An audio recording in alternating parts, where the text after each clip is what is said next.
Oke sob, assalamualaikum warahmatullahi wabarakatuh. Selamat siang, pagi, sore, malam, eh, yang menonton, teman-teman yang menonton channel Adeser. Jadi kali ini Adeser mau membahas tentang tentang kolektibilitas. Itu apa itu kolektibilitas yang sering jadi permasalahan pengajuan KPR ya sob ya. Jadi juga ada di sini sambil belajar juga ya, kolektibilitas itu apa. Jadi ada juga nggak tahu semuanya. Kita cari tahu aja bareng-bareng. Kenapa ada membahas ini? Karena pekerjaan ada sebagai marketing properti, jadi sedikit-dikit harus tahu mengenai perbankan. Bener nggak sob? Ada bahas ini di kos-kosan yang sederhana seadanya ya sob ya. Jadi memang ada bukan orang punya, jadi seala kadarnya aja. Kita langsung aja pembahasannya ya sob ya. Jadi di sini menurut Kemenke ada 5 skala kolektibilitas kredit perbankan begitu sob. Jadi status kolektibilitas dalam dunia perbankan diklasifikasikan oleh Bank Sentral menjadi 5 status atau 5 kolek ya, dari yang tertinggi hingga yang terendah, yaitu kol 1 alias lancar, terus kol 2 dalam perhatian khusus, terus kol 3 kurang lancar, kol 4 diragukan, dan kol 5 macet. Jadi begitu sob. Jadi ada 5 klasifikasi begitu. Terus kita bahas satu-satu ya sob ya.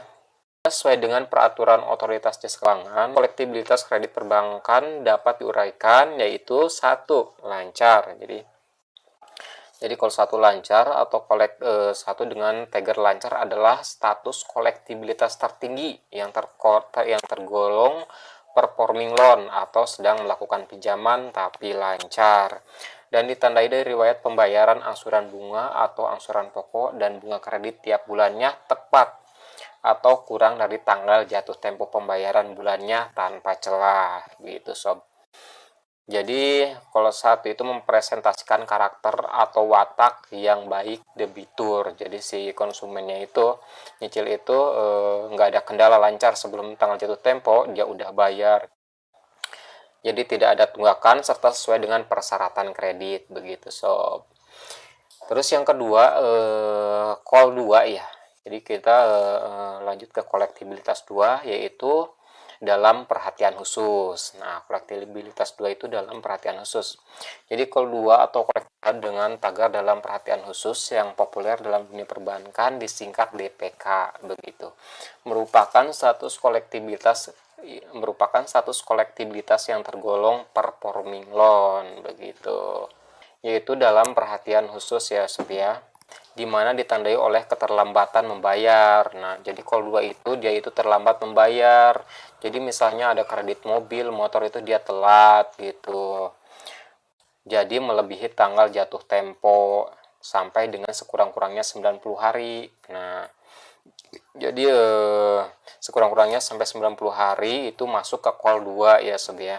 Sejak tanggal jatuh tempo atau 3 bulan begitu. Penyelesaian kredit masalah dengan status call 2 dapat dilakukan melalui penagihan biasa atau melaksanakan restrukturisasi tergantung kesepakatan antara debitur dan kreditur begitu. Jadi restrukturisasi itu adalah keringanan ya sob ya. Terus ketiga, kolektibilitas 3 yaitu kurang lancar.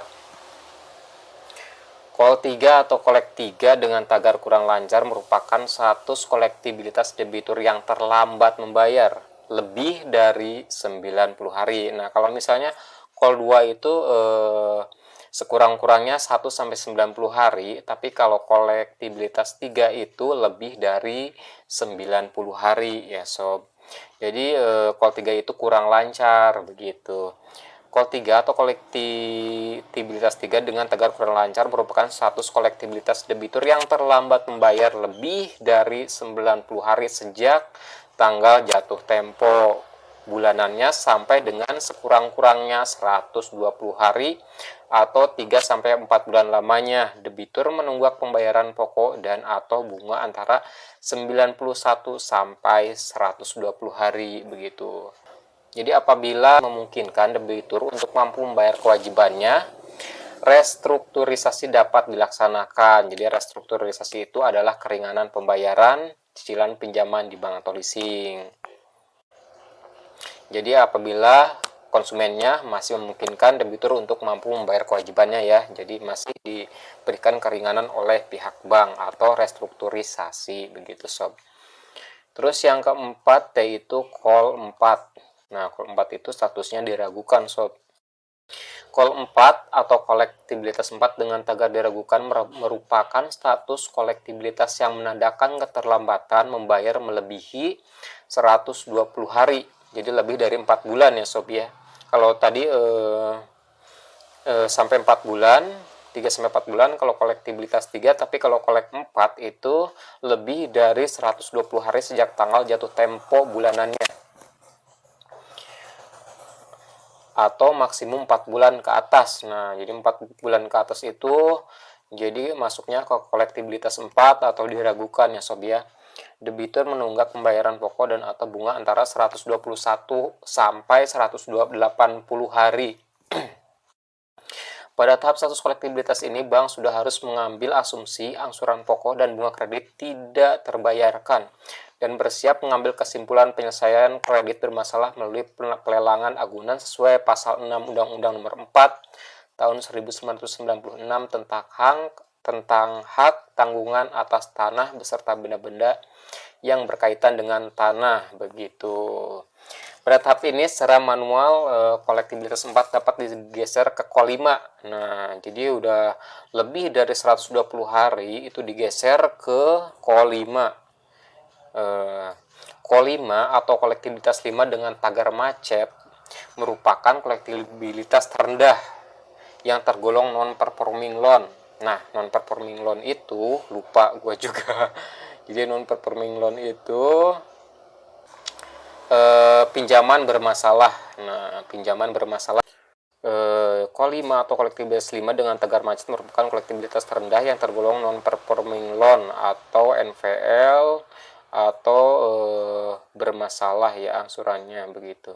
Yang mempresentasikan asuran pokok dan bunga kredit tidak terbayarkan oleh debitur dengan menunggak pembayaran pokok atau bunga lebih dari 180 hari sehingga bank berkewajiban melaksanakan penyelesaian kredit bermasalah yang terakhir yaitu melelang agunan untuk menutup PPAP yang terbentuk 100% dari aktiva produktif untuk mengcover resiko terburuk kredit begitu. PPAP itu penyisihan penghapusan aset produktif.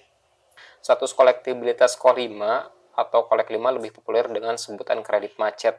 Bank berhak melakukan pelelangan agunan setelah pengeluaran surat peringatan SP sebanyak 3 kali. Nah, udah 3 kali kena teguran SP ya. Jadi, bank berhak melakukan pelelangan agunan setelah mengeluarkan surat peringatan. Bila dibiarkan dapat menyebabkan kondisi perekonomian moneter di Indonesia memburuk dan memiliki trickle down efek terhadap perekonomian keseluruhan begitu. Jadi di sini ada kutip dari sumbernya Kemenke ya, cuman ya mohon maaf kalau banyak salah-salah kata atau kurang lengkap ya, karena ada jelasin yang sedikit penting-pentingnya aja yang mudah dipahami gitu. Jadi kalau misalnya kendalanya intinya macet terus nggak lancar kayak gitu susah ya sob. Jadi harus melunasi hutang dulu. Mungkin teman-teman bisa KPR rumah begitu sob. Ke teman-teman segitu aja pembahasan mengenai kolektibilitas perbankan. Mohon maaf kalau banyak kesalahan dan kekurangan, ada juga sambil belajar ya, kita belajar bareng-bareng mengenai kolektibilitas perbankan. Semoga bermanfaat dan semoga sehat selalu. Sekarang musim hujan ya, jadi ada pakai sweater nih biar agak angetan dikit.